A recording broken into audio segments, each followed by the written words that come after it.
Hello दोस्तों, एक बार फिर स्वागत है आपका इस चैनल पर। और हम बात कर रहे हैं इतिहास की। प्राचीन भारतीय इतिहास को हम पढ़ रहे थे और हमने ये देखा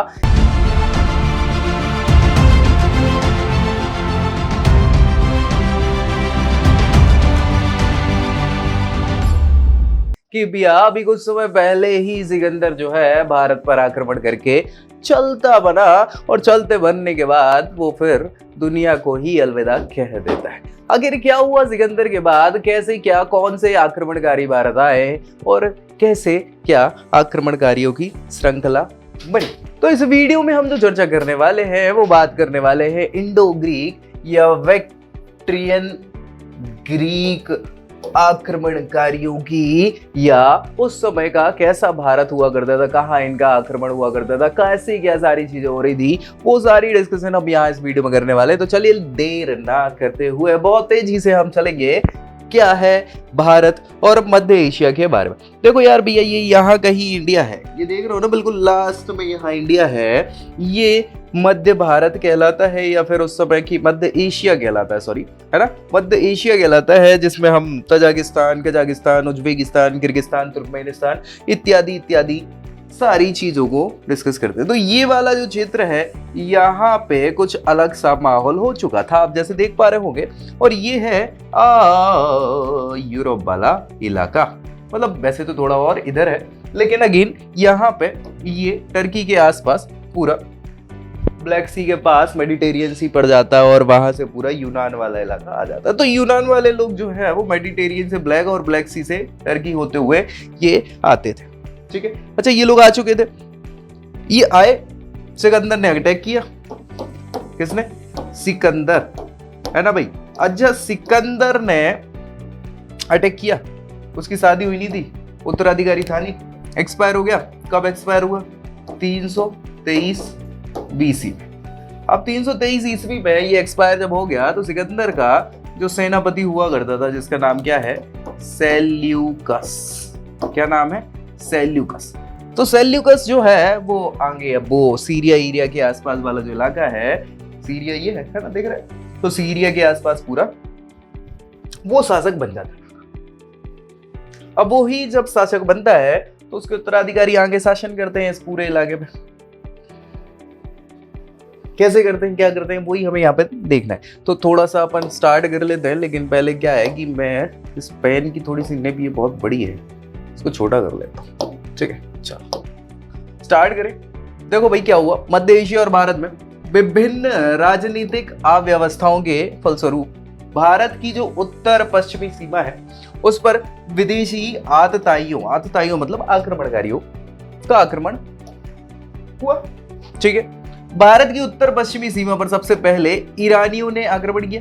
ये हमने पिछले एक वीडियो में चर्चा करी हुई थी कि सबसे पहले भारत पर आक्रमण करने वाले जो विदेशी व्यक्ति है या विदेशी लोग हैं वो ईरानी हुआ करते थे। ईरानी लोगों ने, दारा का नाम आपने सुना होगा सबसे पहले, साइरस वगैरह, ये सभी लोगों ने अटैक किया जो ईरान के निवासी हुआ करते थे या ईरानी साम्राज्य के हुआ करते थे। फिर उसके बाद यूनानी लोग आना चालू, है ना। यूनानियों में फिर सिकंदर ने जीत लिया सब, फिर सिकंदर खुद एक्सपायर हो गया। तो सिकंदर के उत्तराधिकारियों में सेल्यूकस के बाद वाला जो माहौल वो यहाँ हम देखने वाले हैं, ठीक है। ईरानियों ने आक्रमण किया। इसके बाद सीमावर्ती राजनीतिक दुर्बलता के कारण सिकंदर ने क्या किया भैया? सिकंदर ने इस हिस्से पर आक्रमण कर दिया। कौन से हिस्से?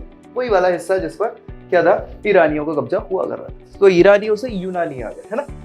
अब सुंग, हमारे भारत में उस समय क्या चल रहा था? मगध साम्राज्य चल रहा था। तो मगध में क्या हुआ कि जो सबसे पहले अटैक हुए ईरानियों के, उस समय तक हमारे यहाँ सबसे पहले जैसे बिंबिसार ने हर्यक वंश स्टार्ट किया था, तो हर्यक डायनेस्टी चल रही थी। हर्यक के बाद शिशुनाग आए, है ना। शिशुनाग के बाद नंद वंश, और नंद वंश के अंतिम शासक के समय सिकंदर भारत आए। फिर मौर्य आए, मौर्य, है ना। सो मौर्य में चंद्रगुप्त ने क्या करा? सेल्यूकस को ही हरा दिया। इधर थोड़ा सा क्या है, ये पेन और अभी पतला करना पड़ेगा, ठीक है। चलो भाई, मौर्य आ गए। मौर्य के बाद फिर कौन आएंगे? अब शुंग आ रहे हैं। कौन आ रहे हैं? शुंग आ रहे हैं। तो ये शुंग की बात है। शुंगों के पतन के बाद फिर शुंग के बाद कौन आ जाएगा? कौन आ जाएगा? फिर कड़व आ जाएंगे, और कड़वों के बाद तो खत्म ही हो जाएगा मौर्य साम्राज्य, मौर्य नहीं, मगध साम्राज्य, है ना। सो शुंगों के पतन के बाद विदेशी आक्रमणकारियों ने क्या किया, इस भूमि पर आधिपत्य कर लिया। कौन सी? उत्तर पश्चिमी क्षेत्र वाला जो हिस्सा हुआ करता था। उत्तर पश्चिमी सीमा पर सबसे पहले इंडो ग्रीक मतलब इंडियन और ग्रीक, या इनको ही बैक्ट्रियन ग्रीक कहा जाता है। इनके बाद कौन आ गए भैया? शक आ गए, तो शकों पे अपन डिस्कस करेंगे। फिर पार्थियन या पहलव आ गए, इन पे भी अपन डिस्कस करेंगे। और सबसे बाद में कौन आए? कुषाण आ गए, तो कुषाणों पे भी अपन डिस्कस करेंगे। ये सभी विदेशी लोग हुआ करते थे, कोई भारतीय था नहीं भाई, सब बाहरी लोग आ रहे थे, है ना। सो पहले कौन आ गए? ईरानी, जिस पे हमने डिस्कस कर लिया था पिछले वीडियो में। अभी हम बात करने वाले हैं इंडो ग्रीक्स या बैक्ट्रियन ग्रीक। इसके बाद शकों की बात करेंगे, पहलवों की बात करेंगे, कुषाणों की बात करेंगे, ठीक है। सो ये पूरा क्रम है, समझ गए? क्रम याद रहेगा आपको? नहीं रहेगा तो एक बार फिर से डिस्कस कर लेते हैं। यहाँ पे सबसे पहले ईरानी, कौन? ईरानी, ईरानियों ने आक्रमण किया भारत पे। ईरानियों के बाद कौन आए? यूनानी, यूनानियों, ठीक है। यूनानियों के बाद कौन आएंगे भाई? ग्रीक, बैक्ट्रियन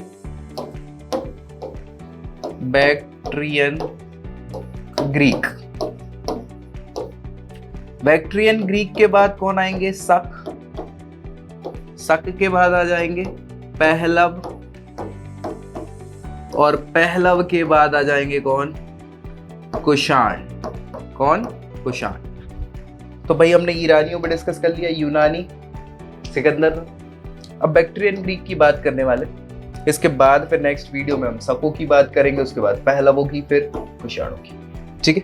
कोई दिक्कत? चले तो माफी चाहूंगा, मुझे ये थोड़ा सा पेन गड़बड़ अवस्था में लग रहा है। क्यों लग रहा है, क्या कारण है इसके पीछे का?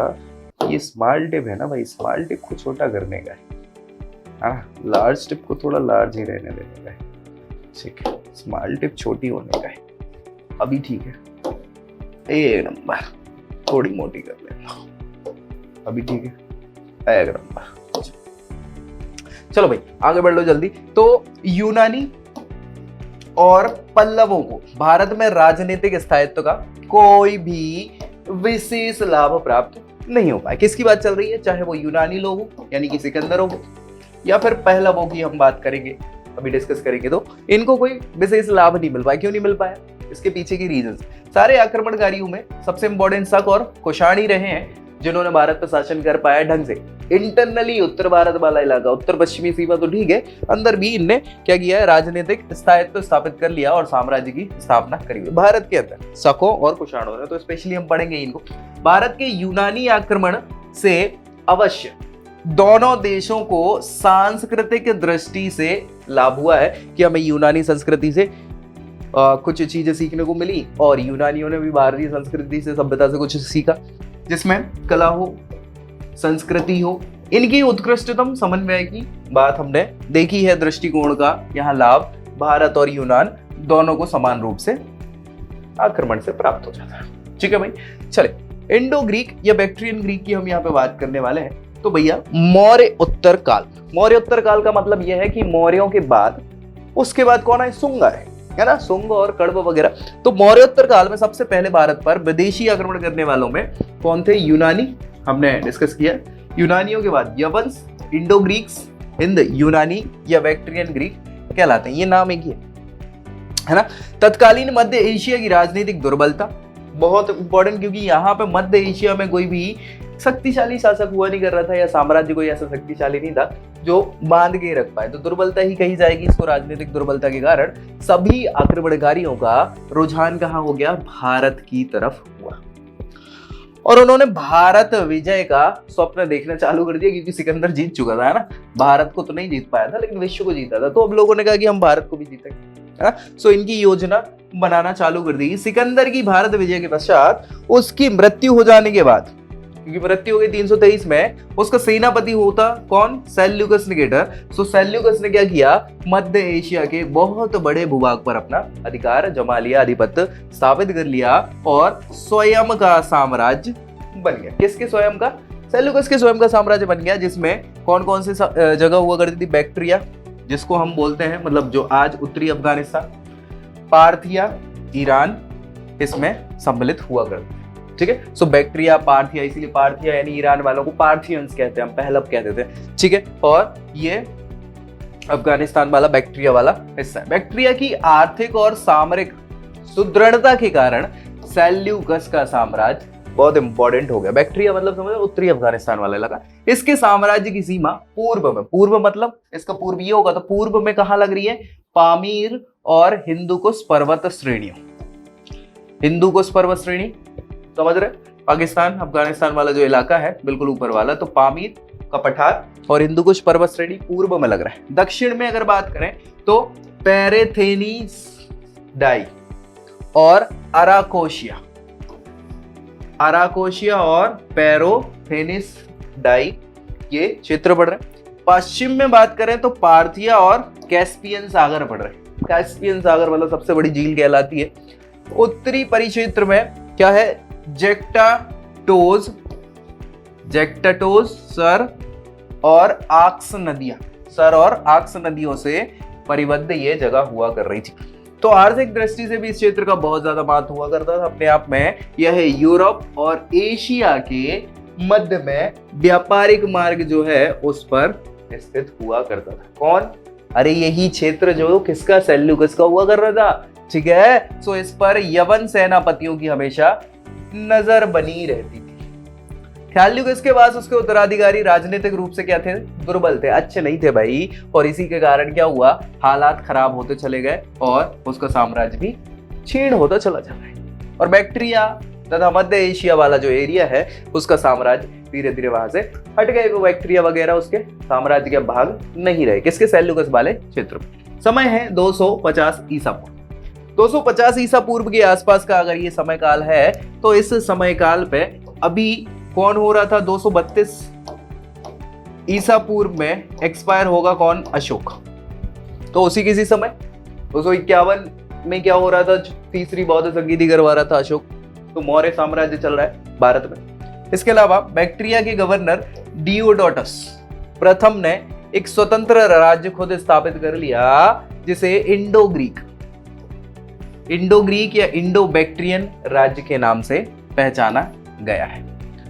अशोक के समय काल में ही बात चल रही है, जब सेल्यूकस एक्सपायर हो गया तो उसमें से बैक्ट्रिया के गवर्नर, जो सेल्यूकस के ही गवर्नर हुआ करते होंगे, ऑब्वियसली वाली बात है, तो उनका नाम था डियोडोटस फर्स्ट। इन्होंने खुद का स्वतंत्र साम्राज्य स्टैब्लिश कर लिया जिसको इंडो ग्रीक या इंडो बैक्ट्रियन राज्य कहा जाता है। उस काल में एंटियोकस द्वितीय सीरिया का शासक हुआ करता था। कहाँ का? सीरिया का शासक हुआ करता था एवं डियोडोटस उसका गवर्नर हुआ करता था, ठीक है। तो सीरिया का राजा का गवर्नर हुआ करता है डियोडोटस, उसने ही स्वतंत्र शासन स्टैब्लिश कर लिया। डियोडोटस द्वितीय, यूथिडेमस आदि राजाओं ने यवनों की शक्ति का मध्य एशिया में और क्या किया? प्रचार प्रसार किया। मतलब ये शक्तिशाली लोग थे, चाहे डियोडोटस हो, फिर डियोडोटस सेकंड हो और यूथिडेमस हो, ये सभी लोग क्या है और शक्तिशाली शासक थे जिनने साम्राज्य को विस्तारित करा, प्रचार प्रसार बहुत तेजी से किया। इसके कारण क्या हुआ? उस वंश के राजाओं में सर्वाधिक महत्वाकांक्षी व्यक्ति कौन था? यूथिडेमस हुआ करता था, जिसने डियोडोटस द्वितीय को मार डाला और खुद सत्ता पर अधिकार कर लिया, ठीक है। तो उस दौरान सीरिया का शासक कौन था? एंटियोकस थर्ड हुआ कर रहा था, जिसने बैक्ट्रिया में यूथिडेमस की सत्ता को खुद स्वीकार कर लिया। भैया जो सीरिया का शासक है उसको स्वीकार कर लिया सीरिया के शासक ने कि भैया ठीक है तुम आगे आ जाओ, मुझे कोई दिक्कत नहीं।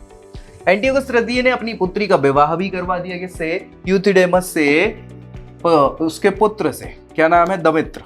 और इस घटनाक्रम को मोड़ देने के उद्देश्य से क्या किया? इन्होंने ये विवाह किया था ताकि राजनीतिक रूप से सहमति मिल जाए, ठीक है। सो वो किया। आर्कोशिया ये जगह का नाम है, सीस्तान, पैरोपेनिसाइड है ना, सडाई, यूथिडेमस के आधिपत्य में ये सभी आ गए क्योंकि अपने बेटे से शादी करवा दी तो आपको फिर वही काबुल, कंधार, मकरान वाले प्रांत जैसे चंद्रगुप्त को मिले थे वैसे यूथिडेमस को मिल गई ये सारी चीजें, ठीक है। सीरिया के राजा एंटियोकस तृतीय ने हिंदुकुश पर्वत श्रेणी को पार करके भारत पर आक्रमण किया, लेकिन राजा उधर उस समय सुभागसेन हुआ कर रहे थे, उनके कारण वह आगे नहीं बढ़ पाए। कौन? एंटियोकस तृतीय। सुभाग सेन से मित्रता स्थापित करनी पड़ी, किसको? एंटियोकस को, और स्थापित कर वह भारत से वापस लौट चले जाते हैं खाली हाथ। इंडो ग्रीकों के आक्रमण के काल में ही सीथियन मतलब समझ रहे हैं किसकी बात चल रही? अरे चल रही कि नहीं चल रही सब? अरे जो ग्रीक शासक हुआ करते थे सीथियंस, सको को भी सीथियंस कहा जाता है कई बार, है ना? सको को सीथियन कह रहे हैं। तो सीथियनों ने मध्य एशिया की तरफ आक्रमण करना शुरू कर दिया था। उसी दौरान चीनी शासक हुआ कर रहे थे एक, जिनका नाम है सी हुआंग सी। क्या नाम है? सी हुआंग सी।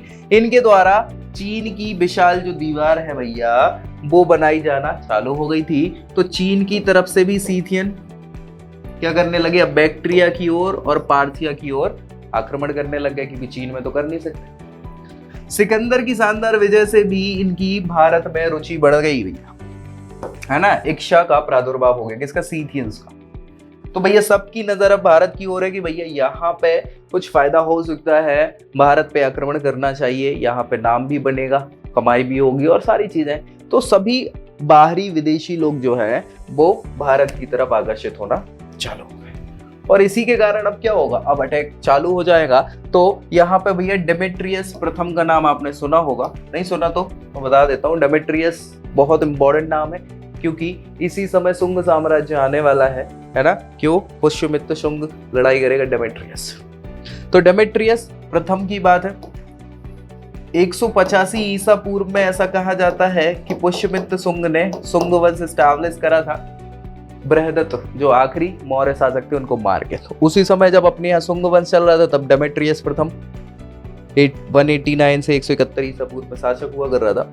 वास्तविक नाम दमित्र हुआ करता था। दमित्र समझ रहे हैं ना? वही यूथिडेमस का बेटा है ये दमित्र, है ना? उसी यूथिडेमस का बेटा है जिसको डेमेट्रियस कहा जाता है। दमित्र, डेमेट्रियस फर्स्ट। यूथिडेमस इनने आक्रमण करा भारत पर, पहला यवन आक्रमणकारी कहलाएगा। उल्लेखनीय कार्य जो किए हैं डेमेट्रियस ने वो ये कि बैक्ट्रिया में अपनी स्थिति को मजबूत करके भारत विजय की इन्होंने योजना बनाई। बैक्ट्रिया मतलब उत्तरी अफगानिस्तान वाला है ना? बैक्ट्रिया अगर आज अपने बेटे को सौंप दिया, अपोलोडोटस और मिनांडर। मिनांडर बहुत इंपॉर्टेंट नाम है, याद रखना। 2 सेनापतियों के साथ ये भारत की तरफ प्रस्थान करने लगे। अपोलोडोटस नामक सेनापति जो था उसके साथ इनने क्या करा? सिंधु पार कर दिया, आक्रमण किया और चित्तौड़ के आसपास के क्षेत्र पर इनने माध्यमिका पर आधिपत्य भी कर लिया। किसने? डेमेट्रियस ने। मिलांडर के नेतृत्व में यवनों ने पंजाब से मथुरा, फिर पांचाल, साकेत, पाटलिपुत्र, इन सारी जगहों पर अटैक किया, आधिपत्य स्टैब्लिश किया। कई जगहों पे माना जाता है कि जीत लिया था, कई जगहों पे कहा है कि बस केवल आक्रमण करके वापस चले गए थे, फिर हराया था पुष्यमित्र शुंग ने। अपनी राजधानी इन्होंने साकल मतलब सियालकोट, जो पाकिस्तान है आज के समय में, पाकिस्तान में सियालकोट जगह पड़ती है, उसको इन्होंने अपनी राजधानी बनाया डेमेट्रियस। यूनानी लैंग्वेज थी और खरोष्टी लिपि थी। इससे युक्त अपने सिक्कों का प्रचलन भी किया हुआ है। किसने? डेमेट्रियस प्रथम। ये कौन है भैया? इंडो ग्रीक शासक कहलाते हैं। साहित्यिक स्रोतों में जो जानकारी मिलती है उसमें एक महाभाष्य है, महाभाष्य के अलावा गार्गी संहिता और महाभारत, इसमें इनके नाम मिल जाते हैं। डेमेट्रियस के बारे में जानकारी मिलती है। इनके प्रबल विरोधी हुआ करते थे शुंग शासक हुआ करता था पुष्यमित्र, हमने बताया है जैसा, उन्होंने यवनों को भारत में आक्रमण करने से रोका है। इनके द्वारा स्थापित नगर की बात करें अगर डेमेट्रियस की, तो भैया अफगानिस्तान और भारत में डेमेट्रियस ने अपने एवं पिता के नाम पर नगरों की स्थापना करवाई है। डेमेट्रियस पोलिस आर्कोशिया में, दत्तमित्र सिवीर में, यूथिडेमिया साकल में, ये उसके द्वारा बसाए गए नगर हैं। किसके द्वारा? डेमेट्रियस के द्वारा। पराजित होने की अगर बात करें तो यूक्रेटाइडस के द्वारा बैक्ट्रिया में ये पराजित हो जाता है। कौन? डेमेट्रियस। अंतिम काल की बात करें तो अंतिम काल में पश्चिमी पंजाब और सिंध ही डेमेट्रियस के पास रह गए। कौन? पश्चिमी पंजाब वाला हिस्सा और सिंध वाला, बाकी तो सब एक तो बेटे को दे दिया था, बाकी कुछ बचा ही नहीं था, और ऊपर बैक्टीरिया में हार गए तो यूक्रेटाइटिस के द्वारा, तो भी नहीं बचा कुछ। फाइनली डेमेट्रियस के बाद भारत में यवनों की 2 शाखाएं हो गई। कितनी शाखाएं हो गई? डेमेट्रियस के बाद 2 शाखाओं में बट गया डेमेट्रियस वाला, जो आपका इंडो ग्रीक परिवार है। कौन कौन सी शाखा? एक तो यूथिडेमस, यूथिडेमस समझ रहे कौन? यूथिडेमस मतलब यही डेमेट्रियस वाला है ना, या डेमेट्रियस वाली। देखो यूथिडेमस के बेटे थे दमित्र या डेमेट्रियस, सो इनकी एक शाखा चलती रह गई। दूसरी क्या हुई? यूक्रेटाइडस वाली। कौन? यूक्रेटाइडस, जिसने हरा दिया किसको? डेमेट्रियस को, तो उसकी एक शाखा हो गई। तो 2 शाखाएं हो गई हैं अब किसकी मृत्यु के बाद? डेमेट्रियस के बाद। एक तो उनके ही वंश वाले चल रहे, दूसरे यूक्रेटाइडस वाले चल रहे। चलिए तो देख लेते हैं। सबसे पहले यूथिडेमस वंश में पहला वंश यूथिडेमस वाला ही है, यानी जो डेमेट्रियस वाला ही वंश है वो, उसमें पहला व्यक्ति है अपोलोडोटस। क्या नाम है? अपोलोडोटस, जो सेनापति हुआ करता था। आपको पता है 2 सेनापति के साथ, एक अपोलोडोटस, एक मिलांडर, है ना। सो अपोलोडोटस, अपोलोडोटस इसका वास्तविक नाम था। डेमेट्रियस बड़ा भाई था। भाई वही डेमेट्रियस जो है वो सेनापति था उस समय, इनका ये छोटा भाई अपोलोडोटस। ठीक है, भारत में आगमन किया डेमेट्रियस और मिलांडर के साथ। भारत में क्या किया? विजय अभियान किया था, और ज्यादा कुछ ऐसा है नहीं। शासित प्रदेशों की बात करें तो इनने भैया अपने समय में गांधार, पंजाब, सिंध, जो Periplus of the Erythraean Sea book है, इसके अनुसार ये जानकारी मिल जाती है। उल्लेखनीय तथ्यों की बात करें तो भैया बहुत इंपॉर्टेंट चीजें जो है वो ये है कि मिलांडर के सिक्कों के साथ अपोलोडोटस के सिक्के भी प्रचलन में थे। कहाँ पे? बैरीगाजा। बैरीगाजा जगह का नाम है, जो बीच में पड़ती है, बीच के बाजार में। पेरिप्लस ऑफ द इरीथियन सी के विवरण के आधार पर ये जानकारी हमें मिल जाती है। फिर भैया मिलांडर। मिलांडर अपने आप में बहुत इंपॉर्टेंट व्यक्ति है। क्यों है भैया? क्योंकि इसका वास्तविक नाम तो मिलिंद भी कई जगहों पर मिलता है। बौद्ध धर्म को स्वीकार कर लेता है मिलांडर। ठीक है, भारत आगमन वही डेमेट्रियस के सेनापति के रूप में। भारत पर विजय अभियान जब हुआ था तभी। विशेषताओं की बात करें तो यूथिडेमस के वंशजों और हिंद यूनानी शासकों में सबसे ज्यादा लोकप्रिय शक्तिशाली शासक हुआ करता था मिलांडर। यूनानी इतिहासकारों द्वारा भी इसको प्रशंसा करी हुई है, प्रशंसनीय व्यक्ति रहे। शासित और विजयी क्षेत्रों की बात करें तो भैया इनने मथुरा जीता, पांचाल, साकेत और पाटलिपुत्र तथा सोन नदी के आसपास का क्षेत्र भी जीत लिया था। पराजय की बात करें तो पुष्यमित्र शुंग ने पराजित कर दिया भैया मिलांडर को दूसरी बार। फिर उसके बाद वो यज्ञ कराते हैं अश्वमेध। साहित्यिक स्रोतों की बात करें तो महायान की बौद्ध शाखा जो है उसका महायान बौद्ध ग्रंथ मिलिंदोपना है ना, मिलिंद के प्रश्न जिसको बोला जाता है, इसका शाब्दिक अर्थ मिलिंदोपना। तारानाथ जो है, लामा तारानाथ, उनका बौद्ध धर्म का इतिहास, उसमें भी जानकारी मिलती है। क्षेमेंद्र की अवदान कल्पलता, अवदान कल्पलता, इसमें भी पूरी जानकारी किसकी? मिलांडर की मिल जाती है। पुरातात्विक साक्ष्यों की बात करें तो इलाहाबाद के पास रेह जगह का नाम है, वहां पर अभिलेख प्राप्त हुआ है मिलांडर का। साथ ही साथ काबुल से मथुरा और बुंदेलखंड तक सिक्के भी इनके प्राप्त हुए मिलांडर के। तो अपने आप में बहुत इंपॉर्टेंट व्यक्ति रहा है। मिलांडर के जन्म की अगर बात करें तो जन्म के समय अलसंदा में इनका जन्म हुआ था, जिसको अलेक्जेंड्रिया भी कहा जाता है। अलेक्जेंड्रिया से 200 योजन की दूरी पर कलसी नामक ग्राम में इसका जन्म हुआ है। किसका? मिलांडर का, जो जानकारी मिलिंदपनहू में मिलती है। राजधानी साकल सियालकोट तो वो बनी चुकी थी तब की। उल्लेखनीय तथ्य जो है, टार ने, ये एक इतिहासकार है, टान के अनुसार मिलिंडर यूथिडेमस के राजवंश से संबंधित नहीं था, असंबंधित था। ठीक है, स्ट्रैबो के अनुसार मिलांडर ने सिकंदर से भी अधिक विजय प्राप्त करी थी भारत में। ऑब्वियस सी बात है, भारत में कर ली थी। क्यों कर ली थी? क्योंकि भाई सिकंदर ने तो भारत में कोई विजय प्राप्त करी नहीं उस समय। अगर हम बात करें तो उत्तर पश्चिम वाला इलाका ही जीता था। तो वही चीज है, तो स्ट्रैबो के अनुसार जो कह रहे हैं वो गलत भी नहीं है कहीं।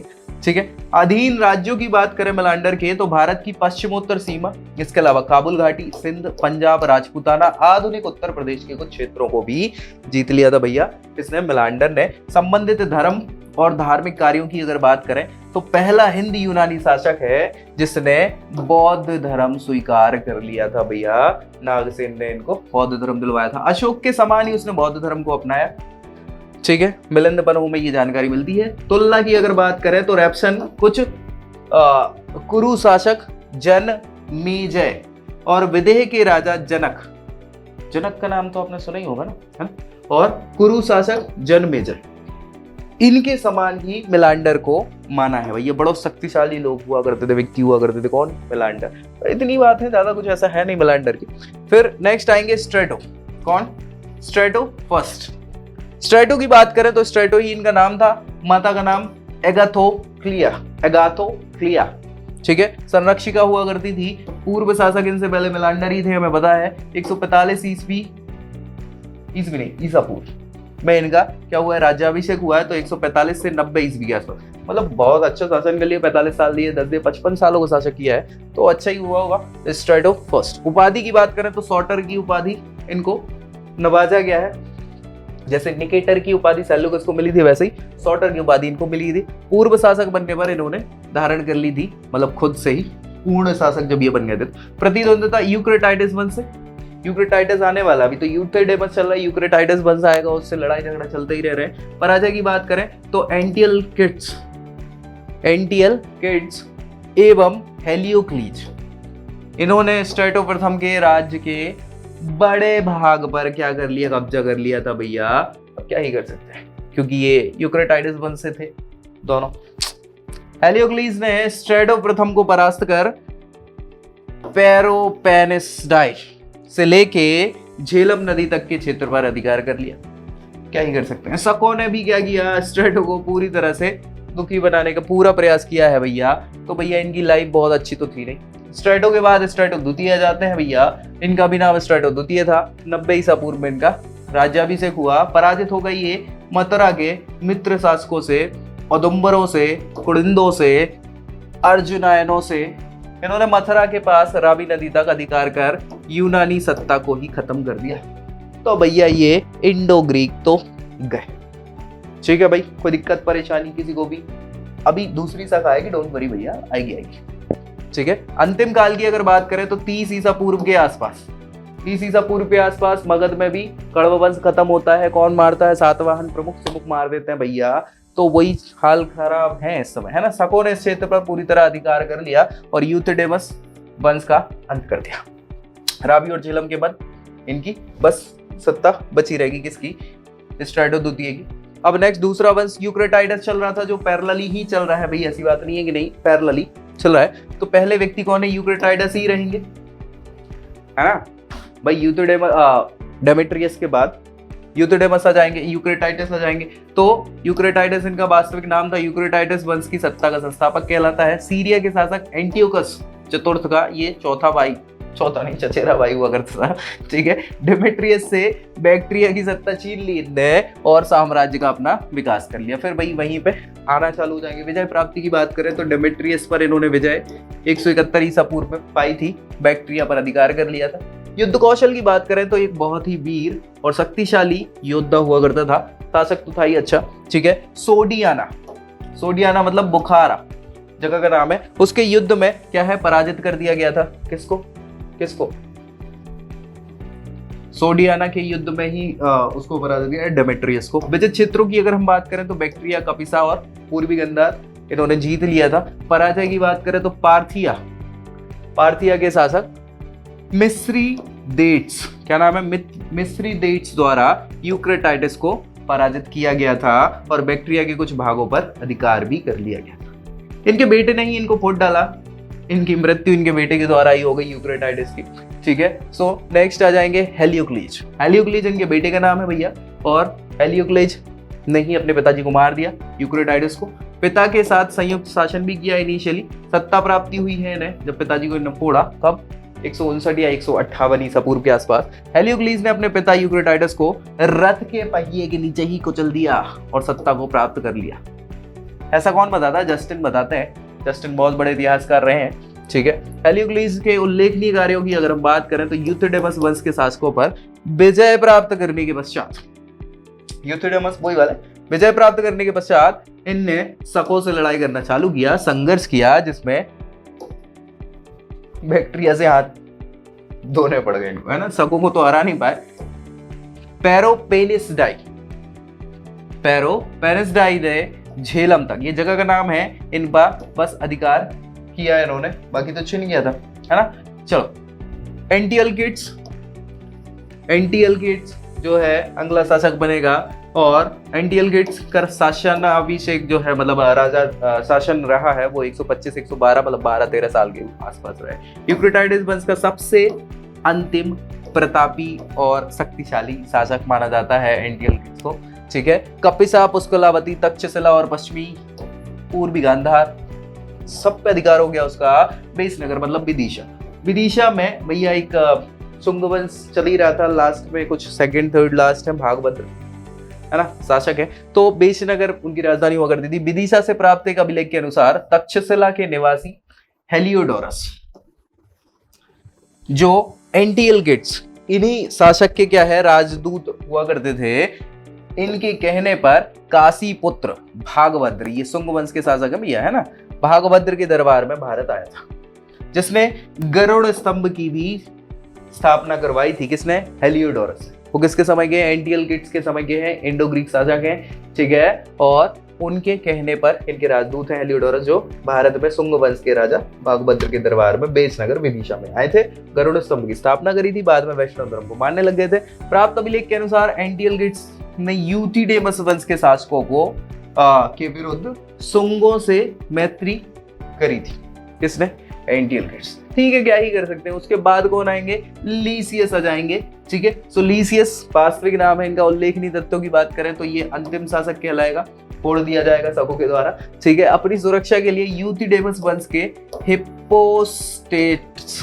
हिप्पोट्रेट्स की पुत्री कैलियो से शादी कर ली, ताकि भाई अब एक कमजोर व्यक्ति क्या ही कर सकता है, ठीक है। कुषाण नेता कुजुल कार्डफिसेस, यही तो कुषाण वंश के संस्थापक हैं भैया। इन्होंने क्या करा? पहले हर्मियस की अधीनता स्वीकार की, शासक थे वहां के, और उसके बाद उस पर ही आक्रमण कर शासन का अंत कर दिया लीसियस का, ठीक है। और इसी के साथ खत्म हो जाएगा इंडो ग्रीक शासन। और इंडो ग्रीक शासन के बाद कौन आएंगे? कुषाणों पे तो हम डिस्कस करेंगे, बिल्कुल करेंगे, शकों पे भी हम डिस्कस करेंगे, ठीक है। तो नेक्स्ट वीडियो में मिलता है, तब तक के लिए जय हिंद।